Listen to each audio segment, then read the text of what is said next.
Søren Kragh Andersen is descending down here. This is very impressive. 80 kilometers an hour in the wet. What a move this is.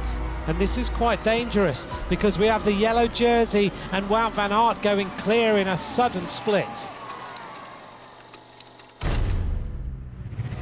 UAE are having to use a lot of firepower to bring this back together. Moric seems really strong today. Roglic is cracking on the climb. This is a move to try and put Tadej Pogačar now on the back foot.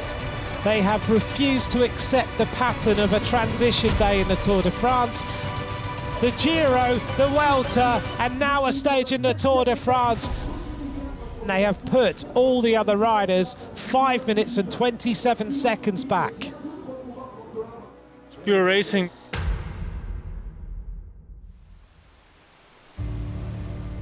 « 150 km aujourd'hui vers le Grand Bornand avec les 3 premiers cols de première catégorie de ce Tour de France 2021 sur la fin du parcours. La côte de Mont-Saxonnex, le col de Rome et le col de la Colombière avant de fondre vers l'arrivée. Des cols assez courts mais très pentus qui pourraient permettre de faire des différences. La pluie, les stigmates des premiers jours de course et des premières chutes et un rythme soutenu, il n'en faut pas plus pour apercevoir les premiers coureurs lâchés dans cette étape, parmi eux Geraint Thomas, le vainqueur du Tour 2018. Près de 50 km/h de moyenne sur la première heure de course, aucune échappée ne s'est véritablement constituée. Les coureurs en difficulté lâchent les uns après les autres. Primož Roglic aussi semble perdu. Primož Roglic n'en peut plus. Primož Roglic distancé à 120 km de l'arrivée.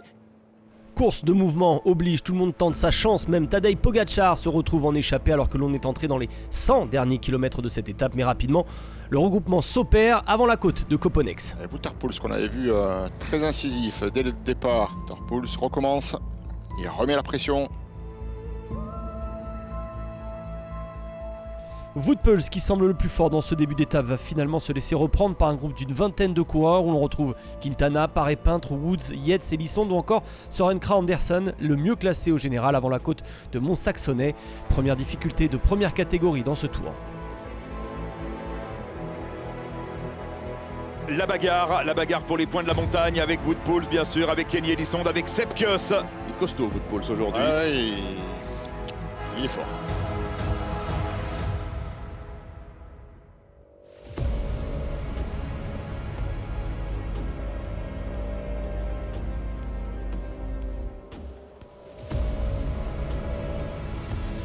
Les deux coureurs de la formation DSM qui ouvrent la route dans cette descente qui va mener les coureurs au pied du col de Rome. C'est Jonis Aguirre, semble-t-il, là qui est parti à la faute. Il est reparti, Jonis Aguirre.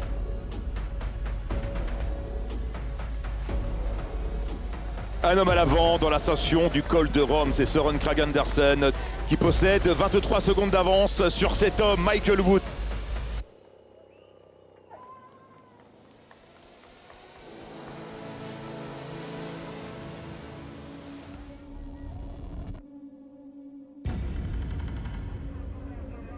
Ah, il faut la tracter cette grande carcasse dans les cols à 8-9% de moyenne.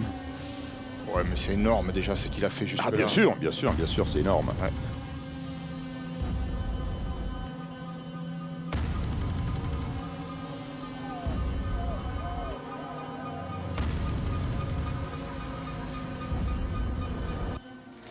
Avec l'attaque de Pogačar. Et Alaphilippe qui coince derrière. Ouais, Julien Alaphilippe qui ne peut pas y aller. L'attaque de Tadej Pogačar avec Richard Carapaz dans sa roue pour l'instant. L'Équatorien qui est le seul.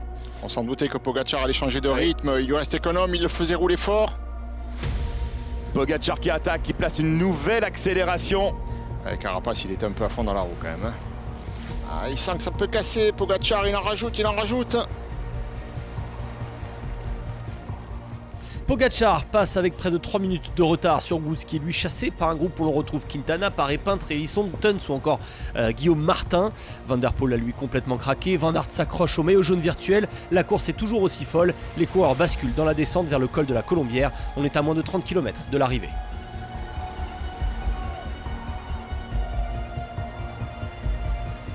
Lancé à la poursuite des coureurs devant lui, Pogačar a pris le maillot jaune virtuel à Wout van Aert avant d'attaquer la dernière montée du jour raide à près de 8,5% de pente moyenne sur 7,5 km. Woods à l'avant est poursuivi par Izagirre, Teuns, Yates. Pogačar pointe à près de 2 minutes, mais le Slovène vole dans cette dernière montée. À 3 km du sommet, Teuns a rejoint Woods avant de le lâcher quelques hectomètres plus loin. Et c'est parti pour Dylan Teuns à 800 mètres du sommet. On le sentait qu'il était peut-être un peu plus fort. Le Belge de Bahreïn Victorious va même passer en tête au sommet de la Colombière devant un Pogačar tout en force à seulement 20 secondes. Teuns doit maintenant résister pour aller chercher la victoire au Grand Bornand. Faut pas qu'il prenne de risques. Pour l'instant, ça tient pour Dylan Teuns.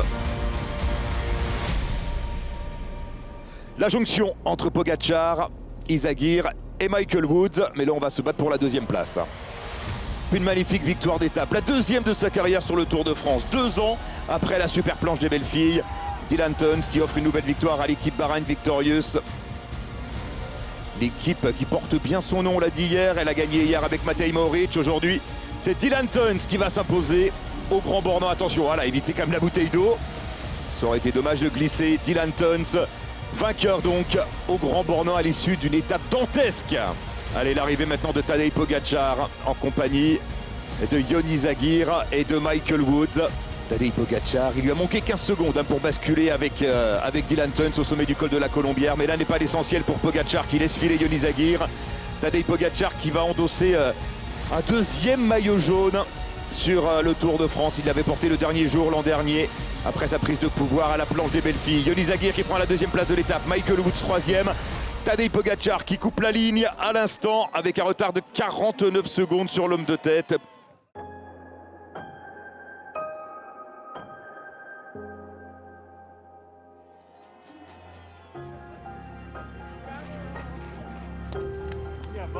It's more or less an honor to my granddad who died. That's why I was pointing. We had the funeral 1 week before.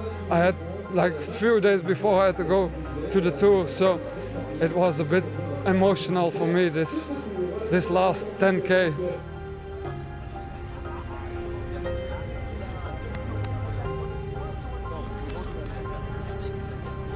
Just decided before the last 3 climbs, I said to my teammates, yeah, let's try to break the race. Tadej Pogačar a complètement dynamité la concurrence sur cette première étape alpestre. Van Aert, dernier escapé à moins de 2 minutes, les autres se sont tous inclinés et pointent à plus de 4 minutes, certains même sont désormais complètement hors course.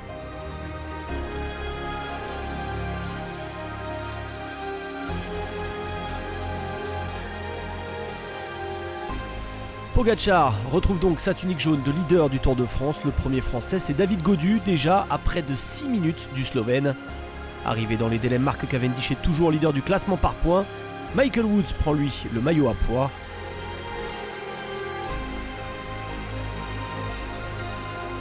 Le maillot jaune est aussi celui du leader du classement du meilleur jeune, Tadej Pogačar. Rendez-vous demain pour la deuxième étape alpestre avec une arrivée prévue à Tignes.